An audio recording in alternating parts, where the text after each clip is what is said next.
Labą dieną, Oskaras ir sveiki sugrįžę dar vieną Suboski YouTube kanalo video. Nuo praeito videos jau praėjo truputis laiko ir pažiūrėjau, kad dar nieko nenufilmavau. Pajaučiau tokią pareigą, galvoju, nufilmuokim kažką, padarom lengvą recapo video ir tai kituose jau turėsim daugiau veiksmo. Trumpai dar neužbėgant įvykiam už akių, praeitas konkursiukas, kur atidavėm 5 pakabukus, sveikinu nugalėtojus, su 3 pavyko susisiekti, 2 dar neatsako.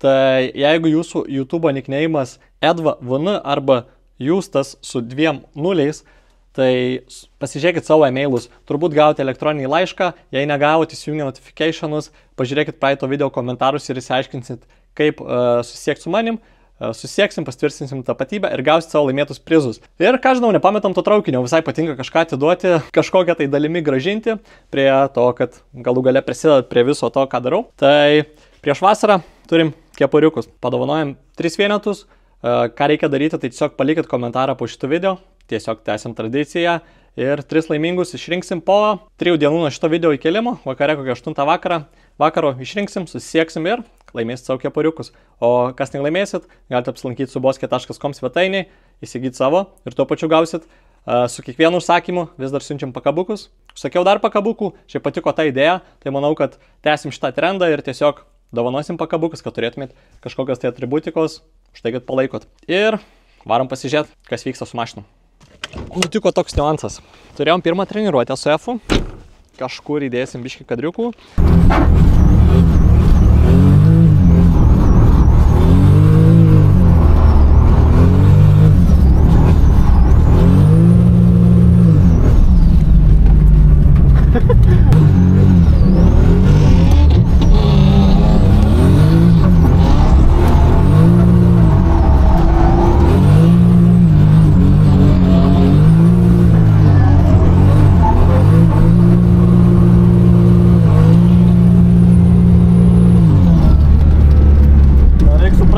Šitą pamečiau.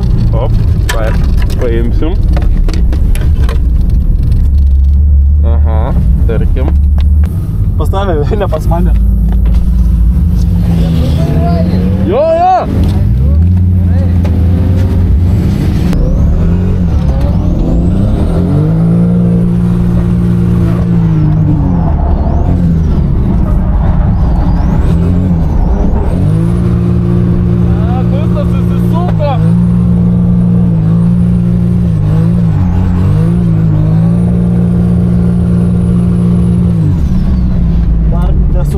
Gripo, bet Labai kažkaip nesijaučia jo.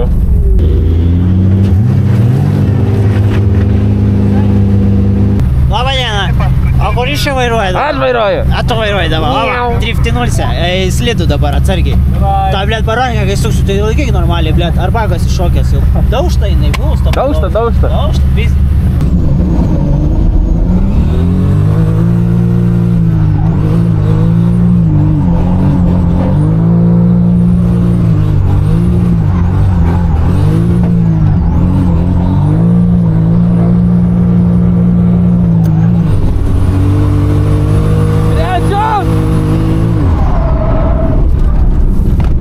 Aš net stabdžiau, jau ieškojau atgal.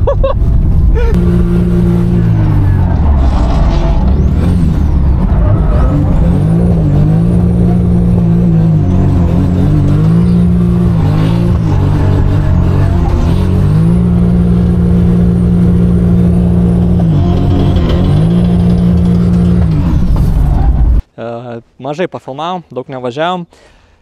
Iš principo planas buvo įsitestuoti.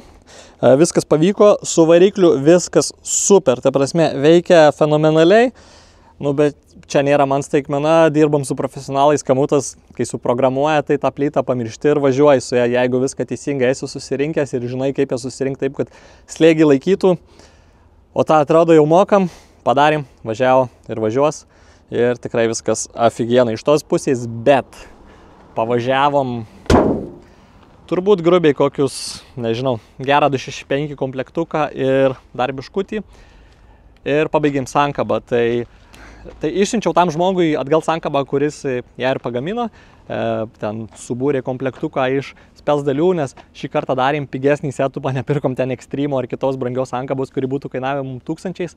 rinkom pigiai, pirmas etapus ten iki 200 gavosi ir biškai nepasiteisino. Turiu du galimi scenarijai. Tai arba blogai padarėm išminimą, arba įvarža buvo netinkama padaryta. Aš taip įtariu įvaržą, nes lyg matavau, jinai ten buvo 2,5 mm. Bet nenusifotkinau nieko, neturiu įrodymų, žmogus manim netiki, sako, mes visą laiką darom tiek, kiek turi būti, čia nesąmonė, blogai pamatavai. Nu, taip nepamatavau, nu, ką padarysi, neuždokumentavau to ir neatsimenu tiksliai galvoju, tai minusas man. Dabar sudėsim naujom dalim, gausis biškai brangiau, bet turbūt vis dar telpam į 500 ribą su sankaba, kuri laikys netoli 500 arklio. Tai iš tikro matysim Matsuri. Tai sekantis išvažiavimas su šitą mašiną yra Matsuris. Kai šitą video išleisim, turėtų būti Matsurio savaitė. Tai iki Matsurio šitai mašinai reikia, nu, be abejo, sankabos. Aišku, čia nežinau, ar papasakau, biškį kapotą po stendo buvo atlenkęs, tai skauda širdį. Ir kitas dalykas, ko būtinai reikia, nes mane tech komisija sutarkuos, tai nėra rollbaro. Tai kadangi šitą mašiną turi turbaką ant variklio, kuris nėra originaliai turbavas, ir įdėta į šitą kėbulą, nu, aišku, bet koks kėbulas su turbo plyta, kuri nėra už gamyklos su turbo, turi turėti puslankius, kad važiuot, nes turi atitikti reglamentą kažkokį tą mašiną, o šiuo momentu jinai netitinka. Tai va. Tai turim dar apsilankyti iki Matsurio pas kanapę, man ta kanapecka, kuris Kaune montuoja puslankius ir šiaip metalo febo ekspertas yra su vamzdžiais, kaip jis dirba, tai aš dar jums parodysiu, ką padaręs 8.2, tai EFA, patikėsim jo rankas ir čia be kalbų turbūt per vieną darbo dieną padarysiu dėstos puslankius ir lėksim į Matsurį su sauga mašina. Dėl Matsurio darysim driftaksus nuo 3 valandos iki 19, tik tam tarpe. Dvi priežastys. Viena priežastis, noriu pirmą spėti atsivežioti visus draugus, pažįstamus ir visus, kurie prisidėjo prie viso Suboski Racing dalyko, pridėjo savo rankų ar bet ko, tiesiog pagalbos. Turiu jiem pirmą atiduoti ir tik tada galiu galvoti apie fanus, nepykit. Antras dalykas, kai vežioji visą dieną drift taksus, tu nepatiri Matsurio nei biškutį. Matsuris mano akį tampa sugadintas, nepykit, bet tiesiog gauni pabendrauti su žmonėm, tai išblaško tave, tu neturi pastovaus porinių partnerių ir pastoviai grįžinėjai į pitus.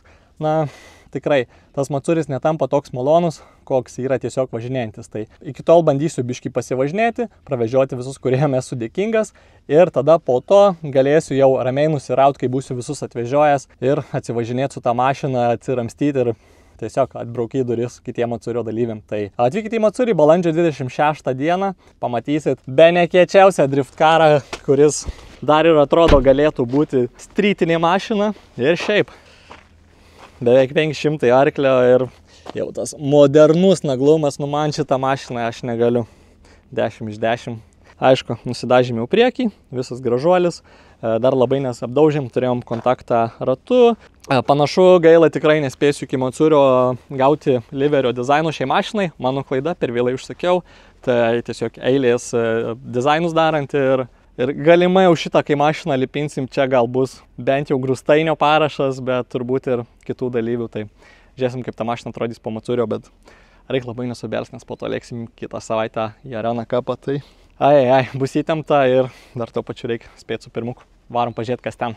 Ir garaže mūsų ant keltuvo snaudžia 8.2, tai didžiausias pasikeitimas, kad ir kaip nenorėčiau pripažinti, bet kol kas tik tiek padarėm, tai turim visą saloną išdažytą. Tai čia šį kartą išsirinkom, realiai pasakysiu, tas išsirinkom, tai taip nelabai iš tanką rinkausi, nes rinkausi iš 3 spalvų. Pas Firanto dažus radom tokį dažą, ar nežinau pavadinti, turbūt reikėtų dangą, kur yra vienoj bankiai gruntas, tiksliau gal reikėtų pradėti antikorozinis sluoksnis, tada gruntas ir jis yra dar su spalva. Tai grubiai yra toks šviesus labai, tai pilkas grunto tos originalios spalvos, tai yra šita spalva tokia, nežinau, tamsiai pilka šlapio asfalto ir turi juodą spalvą. Nenorėjau daryti juodo salono, yra per tamsu, per šviesus man irgi nepatinka, matosi ten kiekviena dulkytė, kiekvienas taškas ir viskas.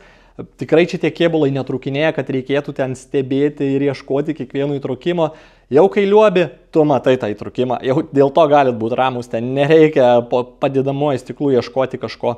Tiesiog išsirinkau tokią spalvą, kuri man patiko ir yra artima. Praeitam pirmukai man ten visai viskas patiko. Gal čiut buvo per tamsi spalva. Dabar, manau, yra perfekt. Tuo labiau, kad šitas dažas pasidengė vienu sluoksniu, dengia labai gerai ir atrodo rimtai, atrodo solidžiai viskas. Tai tiek vidus, tiek automobilio dugnas yra padengti tuo pačiu dažu. Tai visas kevalas, sakykime, ar automobilio kėbulas turi vieną spalvą ir atrodo taip rimtai profesionaliai. Dugno gal nepoliravom, bet atrodo vis tiek ledas. Turim čia traversą, kurį tikrai išmesim, čia turbūt tam tikrose vietose beveik pirštų pradurčiau.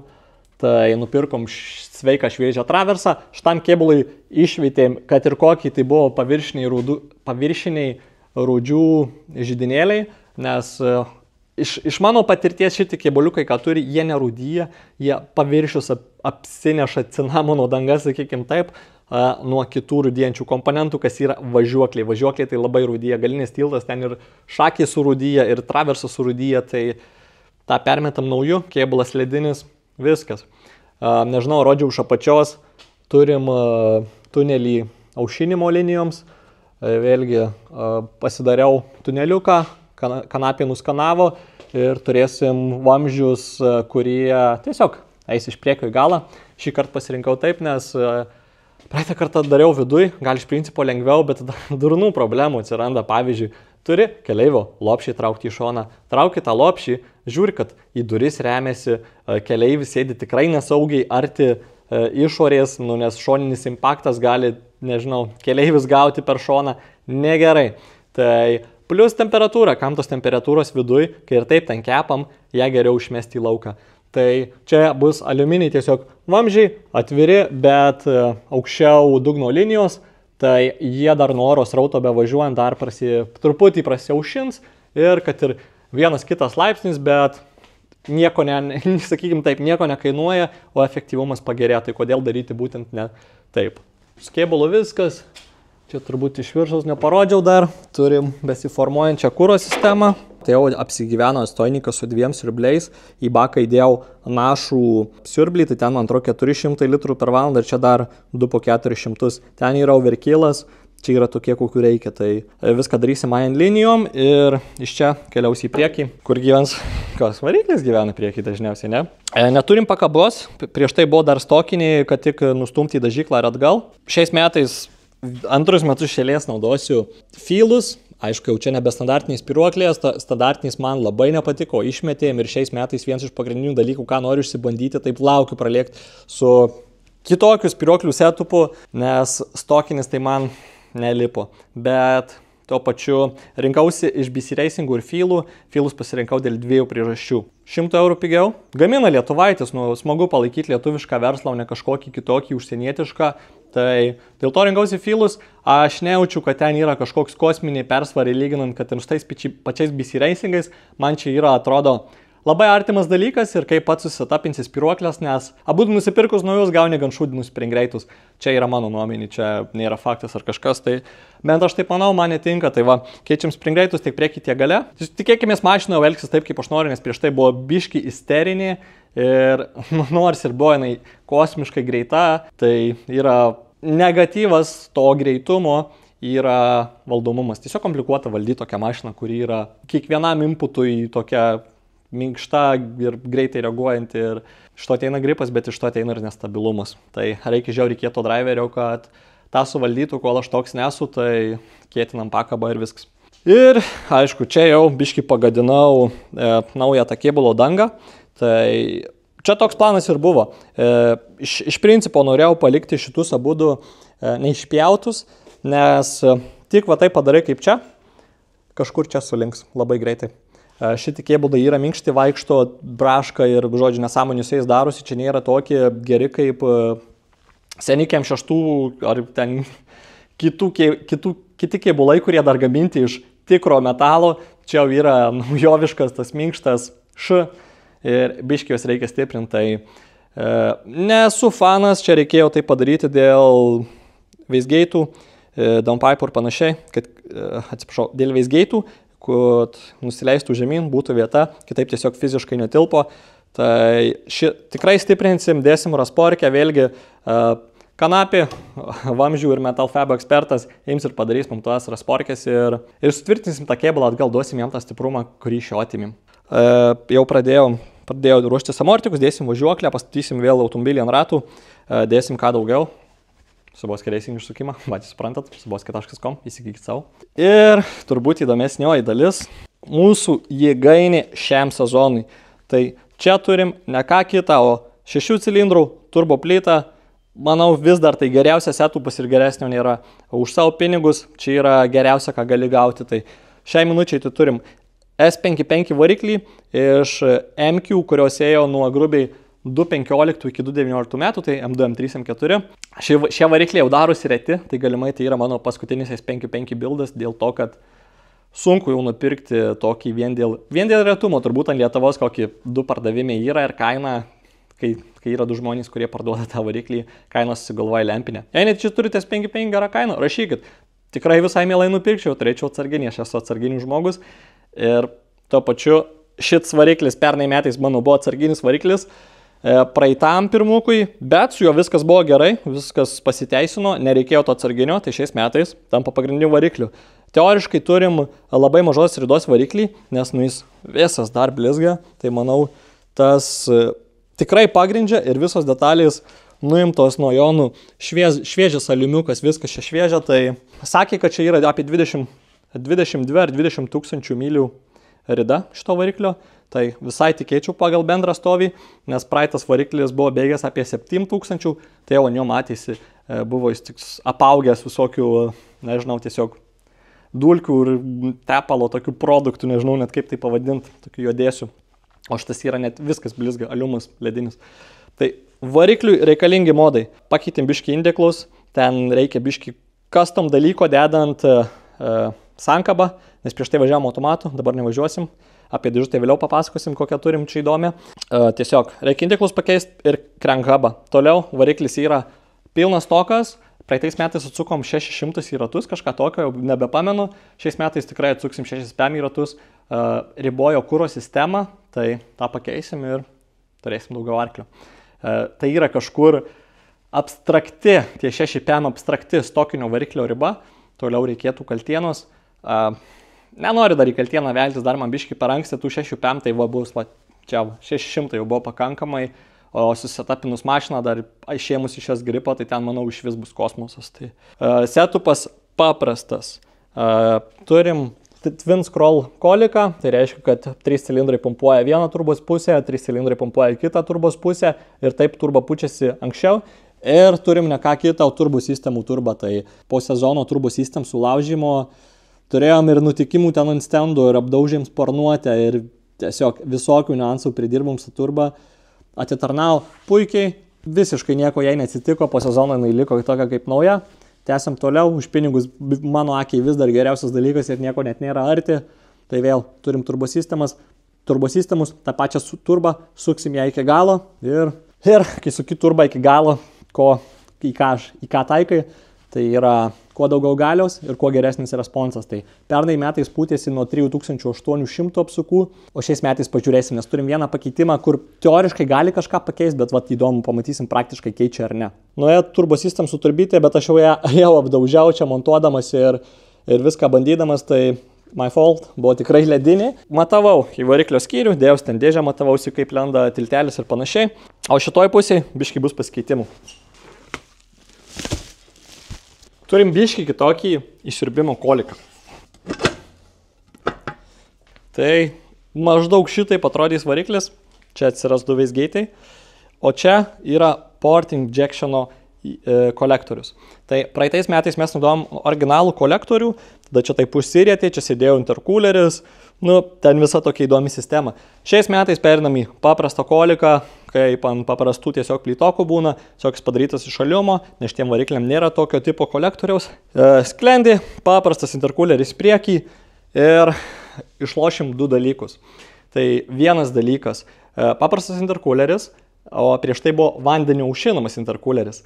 Čia yra, realiai darom downgrade performance'ų ir tas oras air-to-air intercooleriai yra mažiau efektyvūs nei air-to-water, bet tiesiog išmeti nereikalingo svorio, nes tada reikia turėti automobilį 2 vandens sistemas, 2 vandens pompas, elektra pasunkėja truputį, tiesiog atsiranda komplikuotumų. Ir kitas dalykas, tai tiesiog atpinga visa elektronika, tai šiais metais valdysim tiesiog viską su daug paprastesnių kompų, vis dar visą elektrą patikiu tik kamutui ir niekam kitam. Paprastas kompas, mum atpinga, intercooleris, mum reikia mažiau dalykų, vėl atpinga, automobilis lengvėja ir masę lengviau išsimėtyti, kur mum reikia, nereikia vežiotis, daug vandens. Ir kitas dalykas, tai tiesiog kietai atrodo. Nežinau, man tai čia tikrai kiečiau atrodo, nei kad prieš tai. Čia viskas dar taip gražiai apsirenka, pasislepia slėgio reguliatoriai ir panašus dalykai po to kolikų, žodžiu. Man tai čia ledas, estetinis vaizdas sportiniais automobiliuose irgi svarbu, nes jei kietai atrodo, tai tiesiog vertė mašinos kyla. Taip viskas veikia, tai viskas gyvenime pateisinama, jei kieta, tai Vienintelis minusas, kuris dar gali būti, tai ką tik minėjau, turbo turėtų prieš tai pūsdavosi prie 3800 grubiai, rasim kreivę, galėsim palyginti su dabar, nes girdėjau tokių gandų, kad direktas padeda užsipūst mašinai greičiau. Tiesiog patikrinsim tą. Valdas taip sako, kad nemano, kad tai bus, mano, kad bus tas pats.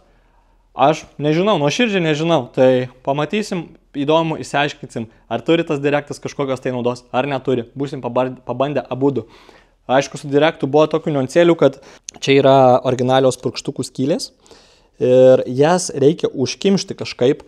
Reikia dėti tokius ištekintus dalykus, kurie pakeičia purkštukus, nes mano suvokimu, aš nesu ekspertas šitoje vietoje, bet jeigu palikęs tokį purkštuką, kadangi kūras per jį neteka, jis pradeda lydytis nuo temperatūros. Bent jau taip girdėjau, skaičiau ir žodžiu, tokį niuansai, tai reikia užkimšti. Užkimšus su tokiu adapteriu, kuris ištekintas iš metalo vientisas, gali per šitą šaibas prapūsti, kai pučiam daugiau slėgių. Čia mes palei arklius turbūt artėsim prie 2 barų slėgio, tai ir visai nemažai to slėgio, ir šiaip šitie motorai dar iš savęs turi kompresijos, tai cilindro slėgis turėtų būti nemažas, vėlgi nesu ekspertas, bet aš taip manau. Tai sriegėm galvą ir sukom aklės realiai. Niuansas tas, kad besriegiant patį pirmą portą, ar tai paskutinį žodžių, besriegiant pirmą tai tą aklę, nulaužiau sriegiklį galvoj, reikėjo nusikelt galvą, reikėjo užtrauti sriegiklį, ant to praradau 3 kažkur dienas ir buvau labai liūdnas, nes nenorėjau sugadinti galvos ir šiaip daug darbo atsirado papildomų, bet nukėlėm tą galvą, viską uždėjom atgal, padepresavom biškutį, bet grįžom atgal ir viskas gerai. Iš principo viskas taip, šią savaitę, manau, paskutiniai variklio aprinkimai ir gal net galutinai įdėsim į mašiną, užsimaus dėžės, ankabą, viską turim. Užsakiau jau metalus dėžės tilteliui, nes ten viskas custom yra. Variklis eis į mašiną, čia atsiras važiuoklė, dėsim galą važiuoklę, pradėsim aušinimas darytis ir tarp šitų sistemų liks intercooleris, elektra ir turbūt jau kursim tą mašiną, bandysim. Tai juokinga, man pačiam dar sunku suvokti. Čia atrodo turim tuščią kėbulą, čia nieko nėra, realiai čia yra keli komponentai plus nudažytas kėbulas, taip žiūri į, 2 savaitės darbo ir jau čia vos nelieks, tai kad ir kaip juokingai bebūtų. Tokia situacija, tai va, kepuraičių kontestas, palikit komentarą, laimėsit kepuraitę, palikit laiką, palikit dislaiką, jums nuspręst, patiko, nepatiko, atvarot į Matsuri, palaikot, galit pralėkt, kad nekiltų jokių klausimų, nebūtų ten išvedžiojimų ir panašiai, tiesiog, kad žinotumėt, Matsurija 2 ratai 50 eurų. Manau, fair kaina, kad gausite patirti beveik 500 arklio, 265 padangą. Vieną iš tokių nutrūkusių pilotų tiesiog pabūt naglai mašinai, pasidėtų už muležiniais ir čiagos. Tai va, tokie reikalai pas mus vyksta. Energijos nėra daug, bet sezonas jau vanosies, jau vos neužuodžiam tą padangų kvapą ir motyvacija kyla. Šokam prie darbų ir iki sekančio.